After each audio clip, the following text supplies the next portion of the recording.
चलिए भाई, तुम लोग जो है अब पढ़ेंगे हाइगन्स प्रिंसिपल। इसके पहले हम लोग पढ़ चुके थे वेव फ्रंट। वेव फ्रंट क्या होता है मैंने बताया था, the surface in medium at which the locus of all particles in the same phase, or you can say the vibration of all particles which are situated at that surface vibrate in same phase is known as wave front। अगर surface कैसा हो गया plane, जैसे बोलते हैं plane wave front, इसका दिमाग figure बनना चाहिए। प्लेन बहुत सारे प्लेन हैं, सभी पार्टिकल एक साथ वाइब्रेट कर रहे हैं।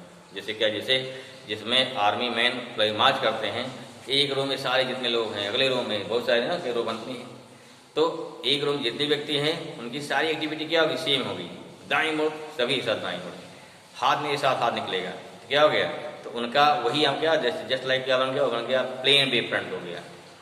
अगर इस सर्किल में आ जाएं, एक ग्रुप यहाँ बन गया, एक ग्रुप यहाँ बन गया, एक ग्रुप यहाँ बन गया, अब फिर उनकी क्या होगी, फिर उनकी एक्टिविटी जो कमांड दिया जाएगा फिर सारा एक साथ होगा, तो भी क्या हो गया, that is spherical wave front. ठीक है, ये हमारी वेव फ्रंट की डिफिनीशन रही।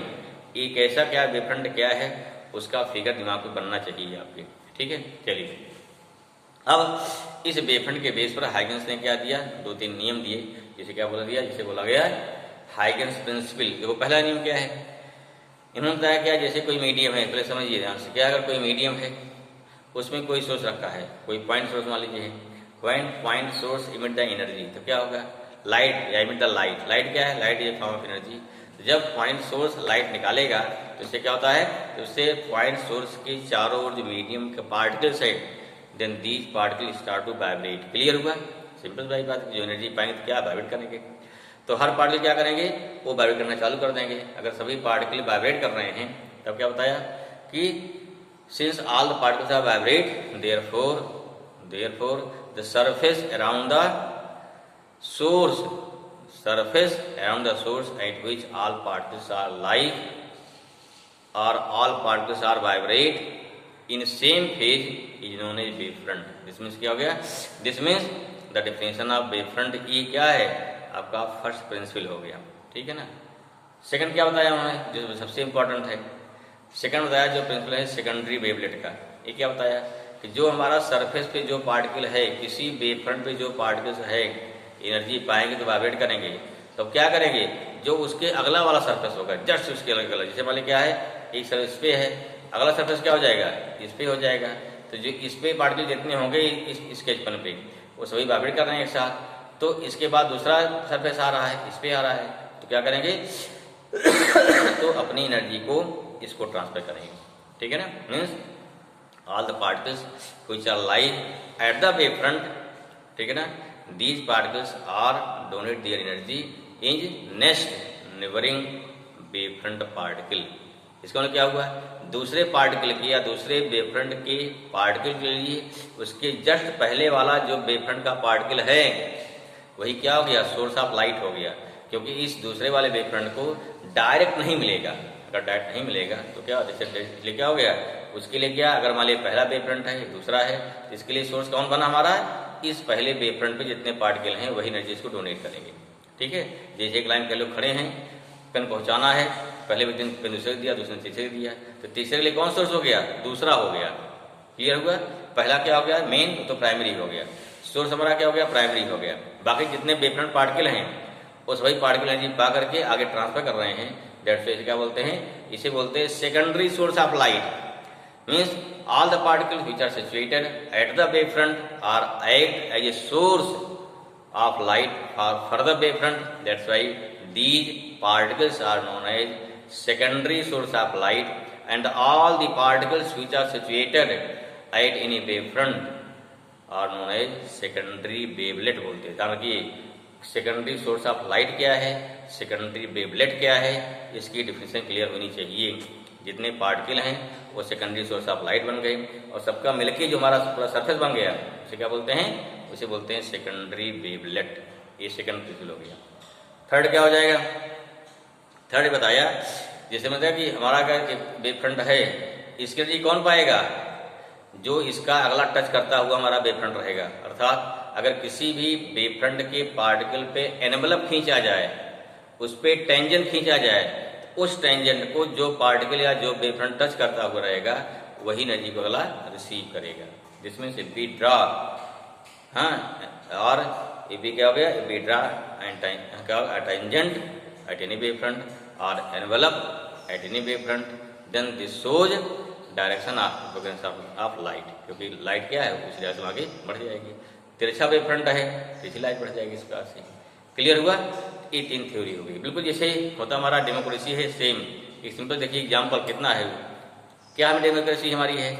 जैसे मान लो क्या, जैसे भी है चल रहा, कोरोना चल रहा है या आपदा कहीं आ गई, अब ध्यान दीजिए, अगर मान लीजिए प्रधानमंत्री कोष से कुछ पैसा निकल रहा है, हम पर कब पहुँचेगा, हम पे तब पहुँचेगा जब हमारे वार्ड का जो वार्ड का मालिक होगा, ठीक है, जो मेंबर होगा, अगर वो चाहेगा हमको मिलेगा, नहीं तो नहीं मिलेगा। उसे कब मिलेगा, जो यहाँ के विधायक होगा, वो चाहेगा तो उसको मिलेगा।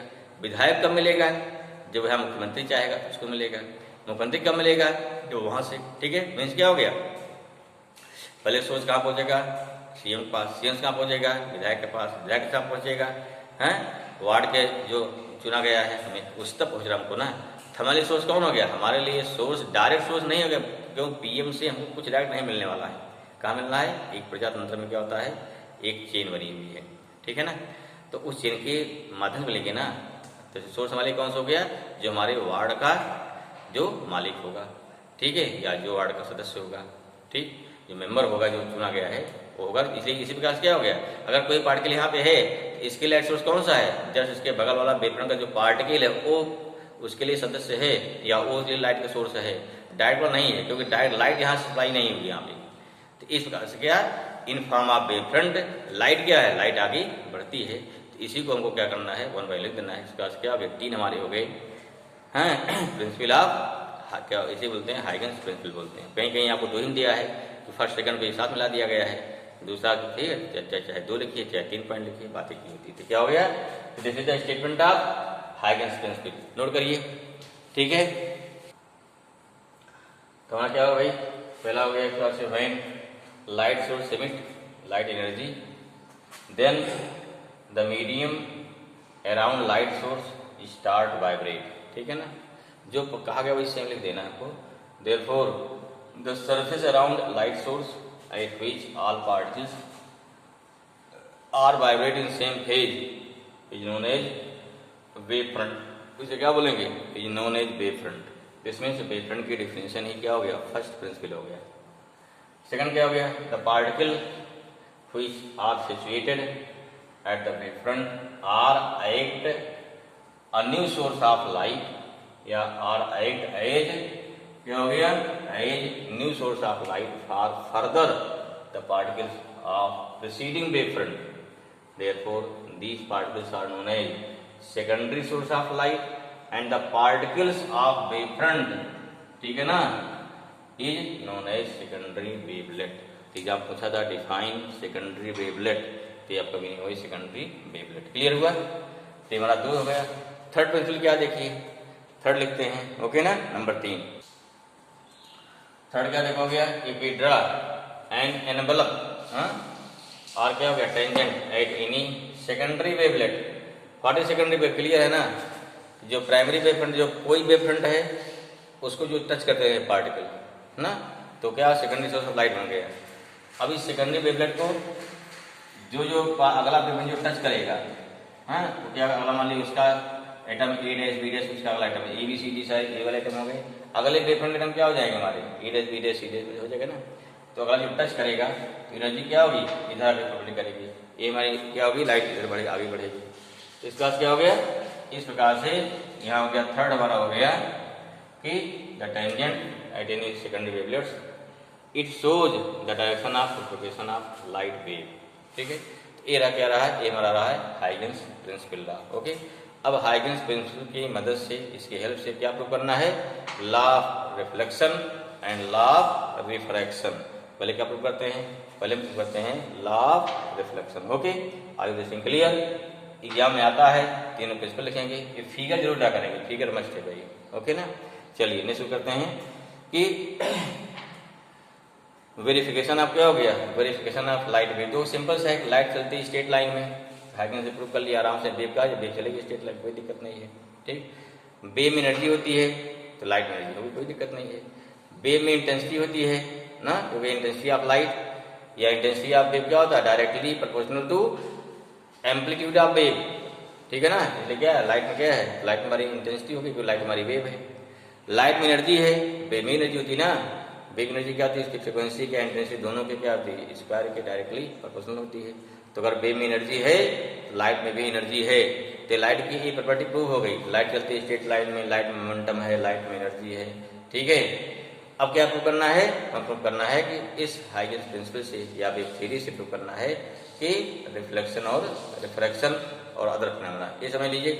अदर फिनोमेना क्या हमारा, जैसे हमारा क्या है यंग डबल एक्सपेरिमेंट, उसमें ट्रांसफॉर्मेशन माना गया है, वहीं पोलराइजेशन में फेल ही हो गई, नहीं प्रूव कर पाई, ठीक है। डिफ्रैक्शन और इंटरफेरेंस वेव थ्योरी से प्रूव हो जाता है, ठीक है। रिफ्लेक्शन प्रूव हो जाएगा, रिफ्लेक्शन प्रूव हो जाएगा। चलो देखते हैं वन बाई वन, ठीक है ना। ओके भाई, तो प्रूव करते हैं law of reflection of light on the basis of Huygens principle. क्या प्रूव करना है, स्पेशली प्रूव करना है angle I equal to angle R. मान लो कोई सरफेस है, सरफेस कैसा हमारा है, ऑपेक, क्या एक तरफ क्या हो गया, ये ऑपेक हो जाएगा ना, लाइट तो नहीं आएगी। प्लेन सरफेस है, इस पर प्रूव करना है रिफ्लेक्शन। अब देखिए यहाँ से कोई वेव फ्रंट आ रहा है, प्लेन वेव फ्रंट, कैसे आ रहा है, तिरछा आ रहा है, इस पास आ रहा है, ठीक है। देखो ध्यान समझो, ये प्लेन पर वेव फ्रंट तिरछा आ रहा है, तिरछा, ठीक है, तभी होगा रिफ्लेक्शन। अगर नॉर्मल आएगा क्या हो गया, सीधा लौट जाएगा, ठीक है, ठीक है। चलो भाई, अब देखिए मान लीजिए ये वेव फ्रंट का पहला पोर्शन हो गया, फर्स्ट पार्ट, ये क्या एंड, सेकंड बाद बहुत सारे लाइट में वेव हैं, हमने दो पोर्शन मान लिया, जिसमें फर्स्ट एंड कहाँ पहुंचा है, सर पहुंच तिरछा है ना, अभी रास्ते में होगा। अगर इसमें डाल दो परपेंडिकुलर, क्या डाल दिया, थोड़ा इसको तिरछा कर लीजिए, थोड़ा क्लियर हो जाए, थोड़ा कम तिरछा से बनने में आसानी हो जाए, थोड़ा तिरछा बनाइए इसको है, थोड़ा आप भी करें टाइप से, ऐसा कुछ तो इससे वो स्पष्ट बनेगा। चलिए कोई बात नहीं, हाँ। अब क्या हो गया, देखिए भाई ये फर्स्ट एंड हो गया, ये सेकंड एंड हो गया, यहाँ डाल दो परपेंडिकुलर, डाल दिया परपेंडिकुलर। अब क्या करें, डाल दिया परपेंडिकुलर, यहाँ से क्या होगा, तो यहाँ से अब सभी लाइन क्या है, यहाँ से आ रही, कोई दिक्कत नहीं, यहाँ से चल रहा है सीधे, वेव फ्रंट आ रहा है, ठीक है, ये डायरेक्शन मूव कर रहा है, ठीक। जब एक क्या फर्स्ट एंड कहाँ पहुँच गया, ए पहुँच गया पॉइंट ए पर, अभी सेकंड कहाँ है, पॉइंट बी पर। अब क्या होगा, अब ए वेव फ्रंट आगे बढ़ेगा, ये वाला क्या हो गया, अब यहाँ से तुरंत क्या रिफ्लेक्ट हो जाएगा, फर्स्ट एंड क्या हो गया, यहाँ से फर्स्ट एंड यहाँ से रिफ्लेक्ट हो जाएगा और ये भी आगे बढ़ना चालू कर देगा, ठीक है। जब ए पहुंचेगा, बी वाला कहाँ पहुंचेगा, एंड पहुंचेगा ए डैश पे, तब तक ये कहाँ पहुंच चुका होगा, जो फर्स्ट एंड है कहीं यहाँ पहुंच चुका, कहीं कहाँ पहुंच होगा, ए पहुंच चुका, ए डैश क्या हो गया, ए पहुंच चुका, मान लो बी डैश पहुंच चुका, ठीक है ना, पहुंच चुका होगा। इसका मतलब क्या, फिर क्या हो गया, अब यहाँ से जो बी पहुंच जाएगा इसको मिला दो, यहाँ क्या किया, इसको ज्वाइन कर दिया। अगर इसको ज्वाइन कर दिया गया, ठीक, तब क्या हो जाएगा, उस केस में यहाँ क्या हो गया, अब यहाँ लाइट हमारी क्या होगी, फिर रिफ्लेक्ट हो जाएगी, लाइट क्या हो जाएगी, रिफ्लेक्ट हो जाएगी, रिफ्लेक्ट हो गई। अब देखिए इसका से अब यहाँ बी डे पहुंच चुका है, अगर लाइट भी रिफ्लेक्ट हो गई, फिर क्या दोनों साथ साथ निकल जाएगा, मीन्स इसका मतलब क्या हुआ, लाइट हमारी यूं आई, यूं से इधर निकल गई, क्लियर हुआ। और ध्यान समझ, कोई आसान और कठिन नहीं है, बस थोड़ा ध्यान देना है। क्या हो जाएगा, लाइट यहाँ तिरछी आई ऐसे, फिर यहाँ से यूं निकल जा रही है, ठीक। अब देखिए यहाँ पे क्या हो गया, ये हो गया एंगल ऑफ इंसिडेंट, देखिए कि मान लो ये हो गया नॉर्मल, क्या होगा, this is angle of incident I हो जाएगा। ये हो गया रिफ्लेक्टेड वेव फ्रंट, यहाँ ये भी नॉर्मल हो गया, एंड डैश मान लो क्या हो, भी नॉर्मल हो गया, इस पॉइंट पर मान लो एंड डैश या कुछ मान लो, ये क्या हो जाएगा, आर हो जाएगा, क्लियर हुआ। अब ये कितना हो गया, ये एंगल क्योंकि 90 है पूरा है भाई, वेव फ्रंट कलर 90 में कितना हो गया, ये हो गया 90 माइनस आई हो जाएगा, कितना हो गया 90 माइनस आई हो जाएगा। कितना बचा है वाला, फिर देखिए भाई कितना बचेगा, पूरा ये आई बचेगा ना, क्योंकि फिर पूरा पूरा 90 है, ये पूरा पूरा 90 है, अगर ये 90 माइनस आई हो गया कितना बचेगा, आई बचेगा। ज्योमेट्रिकली करिए, ज्योमेट्री पूरा है। यहाँ देखो फिर नॉर्मल है, यहाँ आर हो गया, ये देखो वेव फ्रंट है, ए डैश बी डैश का, ये फिर जो वेव जा रही है ये पूरा पूरा फिर ना पूरा पूरा 90 है, तो कितना बचेगा, ये हो जाएगा 90 माइनस आर, तो यहाँ ये कितना बचेगा भाई, ये कितना हो गया, आर हो गया, क्लियर हुआ। इसका क्या हो गया, इस प्रकार से ये हो गया, किधर, इधर हो गया हमारा इंसिडेंट वेव फ्रंट हो गया, यहाँ क्या हो गया, रिफ्लेक्टेड वेव फ्रंट हो गया, ठीक है ना, रिफ्लेक्टेड वेव फ्रंट हो गया। क्या प्रूव कर देना हमको, I = R प्रूव करना है। ऐसा में ये हमारा फिगर एकदम दिमाग बैठाइए इसको, जो फिगर बनाया है लिख दीजिए, फिर इसकी हो जाएगी, ठीक है। शुरू किया जाए, ओके भाई। थ्योरी क्या होगी, देखो let a plane wave front AB obliquely में तिरछा incident at plane surface XY। AB क्या है, इस पे क्या ऑब्लिकली इंसिडेंट हो रहा है। अब मान लीजिए क्या, दिस इज पार्ट फर्स्ट, एक पार्ट सेकंड, दो पोर्शन है, पोर्शन टू जो लिखिए, ठीक है, या एंड फर्स्ट एंड सेकंड लिखो एज यू लाइक। क्या क्या, when part first of wave front reach क्या है, एट पॉइंट ए, कहाँ पहुंचेगा, जब जिस समय वन कहाँ पहुंचा है, ए पर। At the same time part two कहाँ पहुंचा है, part two reach at point B, जब पहुंचेगा ए पर, पार्ट टू भी कहाँ पहुंचा है, बी पर। आगे बढ़िए, afterward part one is reflected, उसके बाद क्या हो गया, यहाँ पहुंचा, फिर पार्ट वन क्या हो गया, रिफ्लेक्ट हो जाएगा। And when part two reach 8.8 then क्या हो गया, है 8.8, देन क्या, रिफ्लेक्टेड वेव फ्रंट, जब हमारा पार्ट टू जो है 20 कहाँ पहुंचेगा, A' पर। At the same time part one क्या हो गया, ये कहाँ पहुंचेगा, B', इसलिए क्या हो गया, at the same time then reflected wave front of part one reach 8 B', clear हो गया। In this way reflected wave front A' B' obtain. Let angle of incidence कितना हो गया, एंगल ऑफ इंसिडेंस कितना हमारा हो गया, I, ठीक है। स्पीड ऑफ लाइट क्या सेम है, जो स्पीड यहाँ होगी वही स्पीड हमारी यहाँ होगी, अर्थात जितने टाइम में ए पहुंच रहा है A से B' तक, उतने टाइम में क्या पहुंचेगा B से A' तक। दोनों टाइम सेम है, दोनों डिस्टेंस क्या हो जाएगी, सेम हो जाएगी। दिखा देते हैं इसको, लिखें आगे, चलिए भाई। तो क्या हुआ, क्या लिया हमने, let the time taken by wave front from B, देखो B to A' and A to B', time क्या दोनों इक्वल है ना, तो बताया गया थ्योरी में, जितना टाइम लगता है B से A' आने में, उतना लगता है A से B' आने में, लग रहा है सेम टाइम हो गया। दैट्स व्हाई नाउ इसे क्या मान लिया, let time taken by wave front from B to A' and A to B' is same, and it is कितना, मान लिया टाइम T हो गया, and speed of light C हो गया, ठीक है। अब मान लो क्या, देयरफॉर B' कितना हो गया, B' हो गया C into T, क्यों, स्पीड क्या मान लिया, क्योंकि लाइट की स्पीड कितनी है, C है। एंड AB' कितना है, C into T है, क्वेश्चन 2 हो गया। फ्रॉम क्वेश्चन 1 एंड क्वेश्चन 2 क्या हो जाएगा, V' equal to AB', V' equal to क्या हो गया, AB' हो गया, बराबर हो गया। अब क्या ले लेंगे, नाउ इन ट्रायंगल AB' और क्या हो गया, AB' AB'